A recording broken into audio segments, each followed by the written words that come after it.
Po fliste me nënën telefon, nga shkelja gjatë fluturimit mbi centralin bërthamor të 3 AirTag, e fshehur si u arrestua biznesmeni i shpallur në kërkim nga Spaku Armal Beqiri. Biznesmeni shqiptar Armal Beqiri i shpallur në kërkim ndërkombëtar nga autoritetet shqiptare kundër hetimeve të Spakut për dosjen e akshit është ndaluar në Francë pas një incidenti të pazakontë pranë centralit bërthamor Penly në Seine-Maritime. Ndaj Beqiri, gjykata e posaçme kundër korrupsionit dhe krimit të organizuar kishte caktuar më herët masën arrest me burg në mungesë në kërkesë prokurorisë posaçme. Sipas mediave franceze, ndalimi i tij erdhi pasi ai drejtoi një avion të vogël civil që kaloi mbi një zonë të ndaluar ajrore pranë centralit bërthamor të Penly.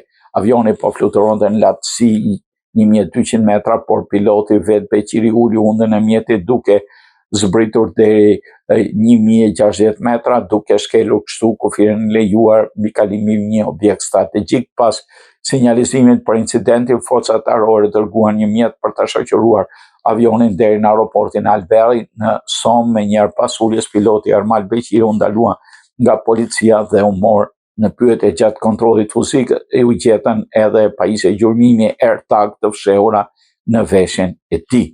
Intinera e fluturimit ka ngritur gjithashtu dyshime pasi avioni është nisur nga Alberti, kishte fluturuar drejt Calais, më pas drejt Bretanjës përpara se të kalonte mbi centralin bërthamor të Penly.